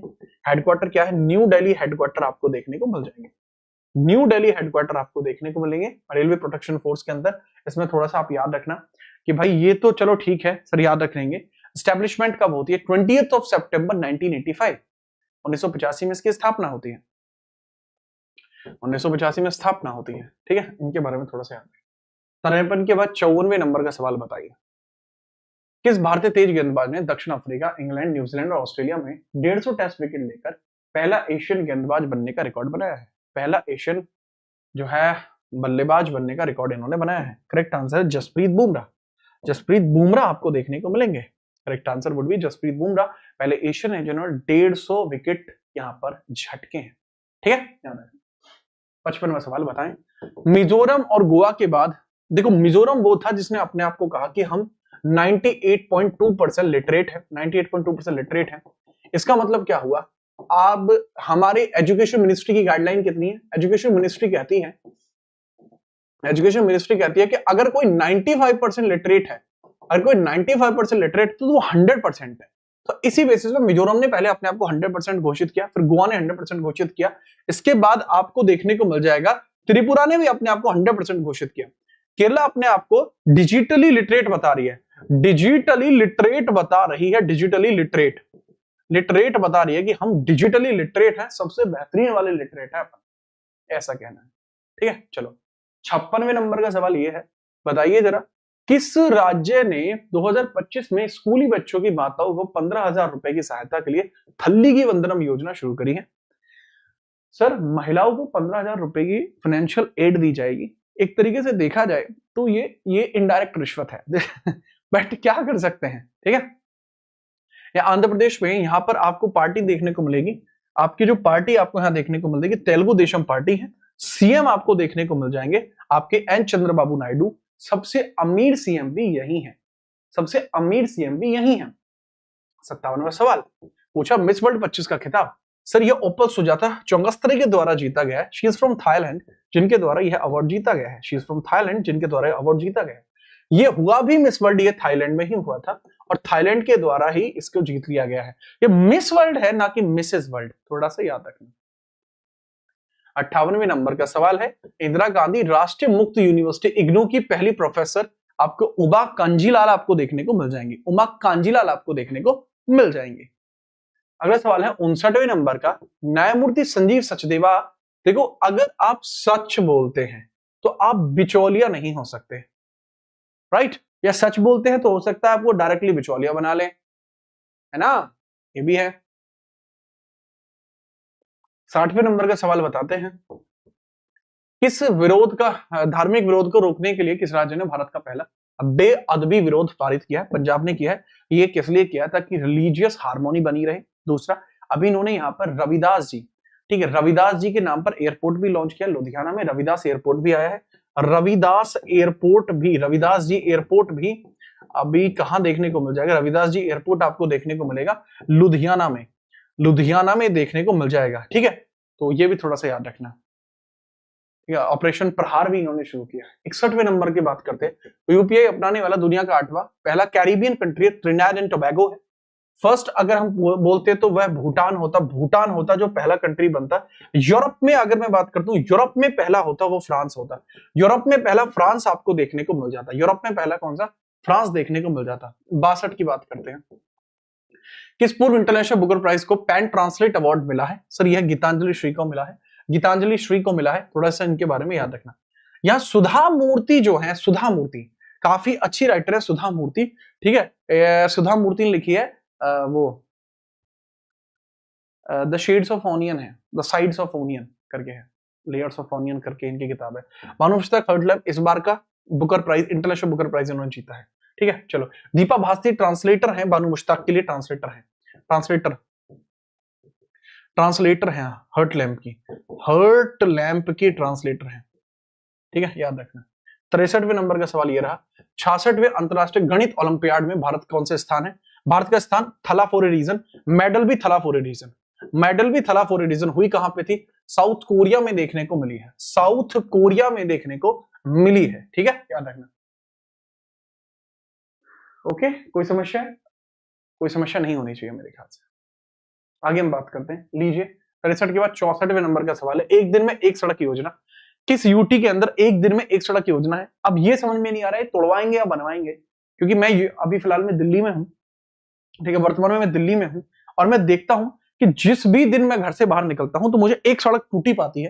तो मुझे लगता है कि एक दिन में एक सड़क तोड़ने का अभियान इन्होंने चला दिया है और ये एक एक दिन में एक एक सड़क निपटाते जाएंगे, एक एक दिन में एक एक सड़क निपटाते जाएंगे। मुझे यही महसूस हो रहा है अभी तक। तो आगे पता नहीं क्या होना है, पर एक दिन में एक एक सड़क तोड़ रहे हैं भाई, खुल के खेलना है। रेखा जी दिल्ली करेक्ट आंसर है। 65वां सवाल ये रहा, हाल ही में भारत के दूसरे सबसे लंबे केबल स्ट्रैंड ब्रिज का उद्घाटन कहां पर किया गया है? केबल स्ट्रैंड ब्रिज का उद्घाटन कहां किया गया है? फटाफट बताओ। डुगू लास्ट बार है, इसके बाद ये क्वेश्चन कभी नहीं होंगे, सीधा पेपर में ही होंगे, ठीक है, फटाफट बताइए। शिवमोगा डिस्ट्रिक्ट में आपको देखने को मिल जाएंगे, ठीक है। चलो, शिवमोगा डिस्ट्रिक्ट ऑफ कर्नाटका में देखने को मिल जाएंगे, ठीक है। आज के बाद ये वाले सेम क्वेश्चन कभी रिपीट नहीं होंगे। Jeet Rana GS channel announce this thing कि these question will not repeat in any of the series for further। अब जितने भी क्वेश्चन आएंगे वो सब के सब नए ही आएंगे, कोई भी पुराना क्वेश्चन आपको यहां देखने को नहीं मिलेगा। Everything is latest.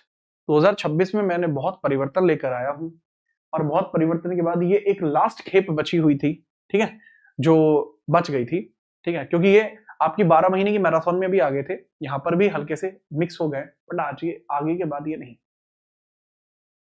जो बच्चे रिकॉर्डेड देख रहे हैं, मैं आपको बताऊं कि बच्चे आपको लग सकता है कि हाँ क्वेश्चन अच्छे हैं, बट जो बच्चे हमारे चैनल से रेगुलरली जुड़े हुए हैं उन्होंने कर चुके हैं, ठीक है, क्या रखना, दैट वाज कर्नाटका।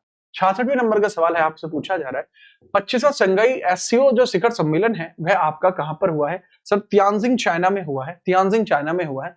इंडिया की तरफ से यहां मोदी जी शामिल हुए हैं, लेकिन अगर मैं बात करता हूं एससीओ 2026 है, ये कहां पे होना बताइए। एससीओ 2026 की अगर मैं बात करता हूं, यह आपको कहां देखने को मिल जाएगा, इसके बारे में थोड़ा सा बताइए, ठीक है। चलिए, शंघाई भावना को बनाए रखना, मेंटेन द शंघाई बिलीफ, गतिमान एससीओ इस बार की थीम है, और ये तियानजिंग चाइना में था। लेकिन एससीओ 2026 की अगर मैं बात करता हूं तो ये कहां आपका होने वाला है बताइए, क्योंकि ब्रिक्स की अगर मैं बात करूं वो इंडिया में होगा। BRICS 2026 going to held in India, या इंडिया में होना है ब्रिक्स, बहुत बड़ी बात है इंडिया के लिए ब्रिक्स का होना, ठीक है, तो थोड़ा सा इस बारे में भी याद रखना, ठीक है। चलो, हिमांचल शुक्ला आइए भाई, कोई दिक्कत नहीं है, ठीक है, फटाफट बताओ एससीओ के बारे में। 66 के बाद 67वें नंबर का सवाल है, अगस्त 25 में लिथुआनिया की नई प्रधानमंत्री कौन चुनी गई? इंगा रुजीनिया चुनी गई है। 68वें सवाल बताइए, अगस्त 25 में भारत के नए उपसेना प्रमुख कौन चुने गए हैं? उपसेना प्रमुख पुष्पेंद्र जी हैं। सेना प्रमुख आपके, नेवी के प्रमुख आपके हैं, आपके ये त्रिपाठी जी हैं। उपेंद्र द्विवेदी जो है आपके आर्मी चीफ है, आर्मी के चीफ ऑफ स्टाफ है, आर्मी के चीफ है, ठीक है, याद रखना। नेवी चीफ आपको देखने को मिल जाएगा, एडमिरल हेड आपको देखने को मिल जाएंगे, याद रखना। 68 के बाद 69वें नंबर का सवाल है, वुमेन सिंगल जो है सिंसिनाटी ओपन में किसके द्वारा जीता गया? ईगा स्वातिक ने जीता है। 70वें नंबर का सवाल है, पूछा youngest solicitor in the England and Wales में बनी है प्रियंदम्बा जया कुमार, प्रियंदम्बा जया कुमार आपको देखने को मिल जाएंगी, ठीक है। चलो, तेलंगाना से एक बच्चा क्लास के अंदर आया है, बहुत बढ़िया। 71वें नंबर का सवाल है, the rise of the hitman किताब किसके द्वारा लिखी गई है? आर कौशिक लिखते हैं द राइज ऑफ हिटमैन, और ये किसके लिए? ये हिटमैन रोहित शर्मा जी के लिए है। 72वें नंबर का सवाल है, 5 डे शतरंज विश्व कप 2025 का आयोजन कहां पर हुआ है? इसके बारे में बात करते हैं, गोवा भारत में हुआ है। 73वें नंबर का सवाल है, पूछा जा रहा अगस्त 25 में भारत का पहला पूर्णतः डिजिटल साक्षर जिला आपको कहां देखने? साक्षर राज्य, डिजिटल साक्षर राज्य खुद को केरला ने घोषित किया है।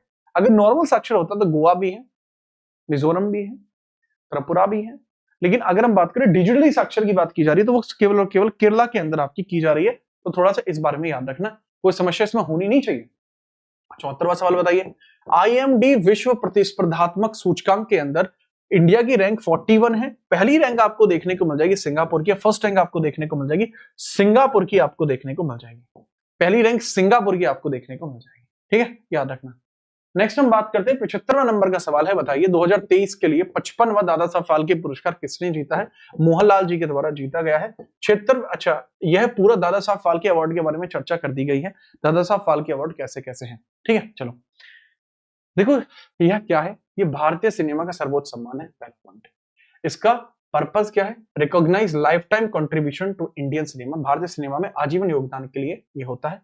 ये सिविलियन ऑनर है, भारतीय, जैसे भारत रत्न हाईएस्ट है ऐसे ही सिनेमा में ये हाईएस्ट है। स्पोर्ट में जैसे मेजर ध्यानचंद है, ऐसी सिनेमा में ये है, तो इसी प्रकार से दादा साहब फाल्के अवार्ड है।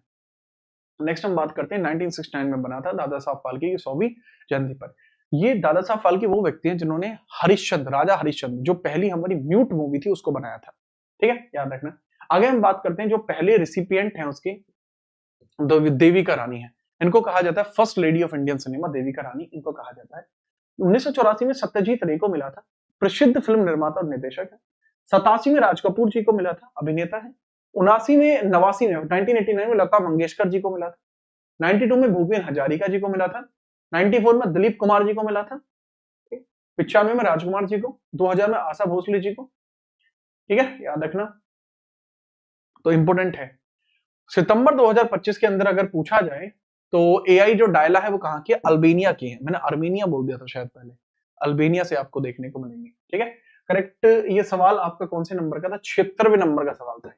आगे बढ़िए, 77वें नंबर का है, 82वां वेनिस इंटरनेशनल फिल्म में जो फीमेल जीती है वो क्या है? अन्नपूर्णा राय जीती है, ठीक है। अन्नपूर्णा राय की जो मूवी है जिसके लिए इनको यह अवार्ड मिला है, वो बहुत बार पूछ ली जाती है कि भाई इनकी मूवी आपको कौन सी देखने को मिली है जिसकी वजह से इनको यह अवार्ड मिला है, उसमें भी थोड़ा सा बताइए वो कौन सी आपको देखने को मिलेगी।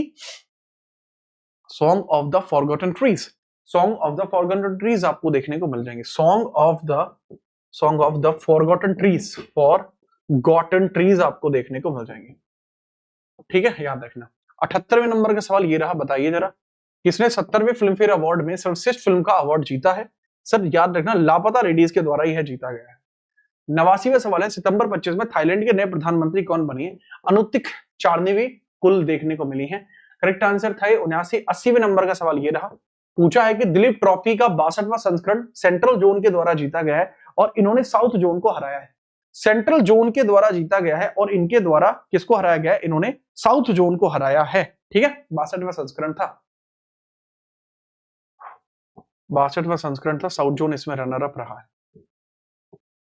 ठीक है, दिलीप ट्रॉफी के अंदर। 87वां सवाल है, भारत का पहला गिद्ध संरक्षण आपका पोर्टल कहां बनाया जा रहा है? गिद्ध संरक्षण, गिद्ध के कंजर्वेशन के लिए पोर्टल बनाया जा रहा है, वो कहां बनाया जा रहा है? अगर गिद्ध के लिए सेंसस की बात करता कि गिद्ध के सेंसस के लिए चीजें कहां पर की जा रही हैं, उसके हम बात करते हैं। ठीक है, चलो बात करते हैं। बेटा गिद्ध सेंसस महाराजगंज में है और यहां पर अगर हम बात करें, ठीक है चलो, ये आपको देखने को मिल जाएगा असम में।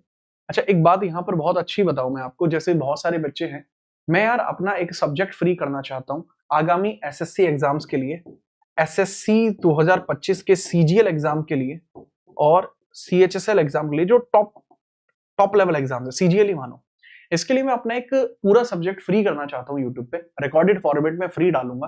तो मुझे बता दीजिए कौन सा, मतलब मैं 5 सब्जेक्ट पढ़ाता हूँ, polity, history, economics, geography and static GK. तो मुझे बता दो कौन सा अपना एक सब्जेक्ट में फ्री कर दूं ताकि वो डाल दूं।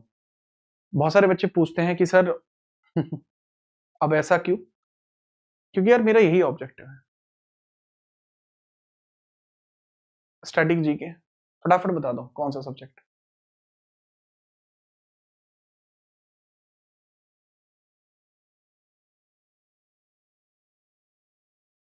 हिमांशु शुक्ला आप आइए, यहीं मिलेंगे आपको, इकोनॉमिक्स में डाल देता हूं। ठीक है, ओके, एक करा और डाल दो देवशीन मान जा भाई, मान जा। ठीक है, इकोनॉमिक्स की काफी डिमांड है, सारे ही थोड़े थोड़े आपको दिखेंगे फिर अर्धंती रॉय का पहला संस्करण Mother Mary comes to me इन्होंने कोच्चि में लॉन्च किया है। 89 की अगर मैं बात करूं तो सितंबर 25 में पहली स्वदेशी चिप का नाम है विक्रम 32 नाम देखने को मिल जाएगा। पहली इंडिजीनियस चिप है जो लॉन्च करी है इंडिया ने, इसका नाम आपका क्या है? यह है विक्रम 32। 90 नंबर का सवाल है, किस देश में 47वां आसियान शिखर सम्मेलन आयोजित किया गया है? आसियान शिखर सम्मेलन आपको जो देखने को मिल जाएगा या आपको कहां देखने को मिल जाएगा, इसके बारे में बताइए। आसियान शिखर सम्मेलन आपको कहां देखने को मिला है? आसियान का इस बार का जो शिखर सम्मेलन है वो कहां देखने को मिला है? अक्टूबर में देखने को मिला था 2025 में, और यह था आपका मलेशिया में। अक्टूबर 25 में आपको देखने को मिला है, मलेशिया में देखने को मिला है। 91वां सवाल है, बालोद भारत का पहला आधिकारिक बाल मुक्त विवाह जिला बना है, छत्तीसगढ़ का है ये। 92वां सवाल है, न्यायमूर्ति शोमे सेन किस हाई कोर्ट के 14वें व्यक्ति बन चुके हैं? देखो शोमे सेन, 100 बातों की एक बात बारिश हो रही है, 100 बातों की एक बार बारिश हो रही है, बारिश होगी मेघालय में, correct answer would be Meghalaya, correct answer would be Meghalaya. 93वें सवाल है, बताइए भारत के आर्थिक स्वतंत्रता सूचकांक में कौन सा स्थान है? सर इंडिया का स्थान कौन सा देखने को मिल जाएगा आर्थिक स्वतंत्रता सूचकांक में? ठीक है, फटाफट बताओ। इकोनॉमिक इंडिपेंडेंस इंडेक्स में इंडिया की रैंक आपसे पूछी जा रही है, आपको कितनी देखने को मिल जाएगी? काफी पीछे है, अब हम पिछड़ चुके हैं, 128 हो चुका है, 128 आपको देखने को मिल जाएगा, 128। 93 के बाद 94वां सवाल ये रहा, अक्टूबर में कौन सा देश इच्छा मृत्यु को वैलिड कर चुका है? उरुग्वे देखने को मिलता है। 95 में है, what rank was given to the India in the recently released global fire power index में इंडिया का स्थान चौथा है। इंडिया के ऊपर USA, Russia, China and then आपका क्या है? इंडिया। 96 नंबर का सवाल है, बताइए जो सबसे ज्यादा पॉपुलर सिटी है, इसमें टॉप पर कौन है? टोक्यो है। सबसे ज्यादा जो भीड़ है, सिटी है सबसे ज्यादा, मतलब पर पर्सन जो डेंसिटी है वो टोक्यो की सामने सब फेल है, टोक्यो के आगे सब फेल है। ठीक है, 97वें नंबर का सवाल ये रहा, nominated for the best actor international Emmy award Bharat की तरफ say that was Diljit Dosanjh. ठीक है, ये हुए हैं। 98वां, किसने ब्रिटिश एकेडमी पुरस्कार जीता है? सुनील अमृत ने जीता है। किताब है इनकी बर्निंग अर्थ नाम की किताब के लिए सुनील अमृत के द्वारा यह अवार्ड जीता गया है, ब्रिटेन का बेस्ट अवार्ड कंसिडर होता है। ठीक है, याद रखेंगे, जोरदार। 98 के बाद 99वां सवाल है, रणजी ट्रॉफी 2025 का खिताब किसने जीता है? Who won the Ranji trophy award? Ranji trophy का जो अवार्ड है वो किसके द्वारा जीता गया, फटाफट बताओ।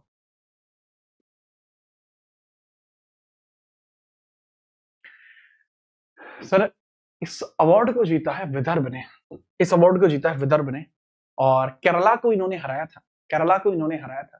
ठीक है, याद रखना, केरला को इन्होंने हराया था, थोड़ा सा याद रखना। ठीक है, चलो नहीं रेस्ट ऑफ इंडिया को हराया था, सॉरी रेस्ट ऑफ इंडिया को हराया था, रेस्ट ऑफ इंडिया को हराया था। ठीक है, याद रखना। देव भाई मैंने बोल दिया, पीछे ये बात हो चुकी है और मैं कह चुका हूं कि आज के बाद ये क्वेश्चन आप चैनल पे कभी नहीं देखेंगे, कभी भी नहीं। 100वें नंबर का सवाल ये रहा, खुशहाली इंडेक्स में इंडिया की रैंक कितनी है? इंडिया 118 में, हैप्पीनेस इंडेक्स के अंदर। काफी अच्छे खासा सवाल। फिनलैंड इसमें टॉप पर रही है, इसमें थोड़ा सा याद रखना। अब ये है लास्ट क्वेश्चन है, पूछा गया है, चलो ये मैं बता देता हूँ। 101वां क्वेश्चन है, आईसीसी चैंपियंस ट्रॉफी किस टीम को हरा कर जीता? हमने न्यूजीलैंड को हराया था।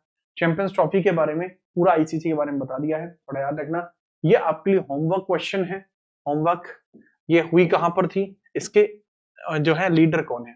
102वां क्वेश्चन होमवर्क है, इसको जरूर बता देना। और आप सभी एसएससी जीडी वाले छात्रों को एक विशेष सूचना, अगर आप एसएससी जीडी का एग्जाम दे रहे हैं, आपके लिए एक विशेष सूचना है। कल आप लोगों के लिए एक और क्लास आपकी होने जा रही है, उसके बारे में भी जरूर याद रखना। कल आप सभी छात्रों के लिए वत्स यहाँ पे एक लाइव क्लास देखने को मिलेगी, जो कि है स्टैटिक जीके की, जो कि है स्टैटिक जीके की ये वाली। तो 10 बजे आपकी ये क्लास है, उम्मीद करता हूँ 10 बजे आप सब आएंगे ही आएंगे, कम से कम आप आइएगा, बाकी लोग आप आए ना आप आए, 100 बच्चे भी हैं बहुत है अपने, ठीक है, याद रखना, क्योंकि मुझे सिलेक्शंस चाहिए। ठीक है, तो सीधे तौर पर आप जरूर पहुंचेगा स्टैटिक जीके के वन शॉट में, आपसे वहीं मुलाकात करेंगे। आज के लिए इतना ही रहेगा, कल मिलते हैं, तब तक के लिए जय हिंद, वंदे मातरम।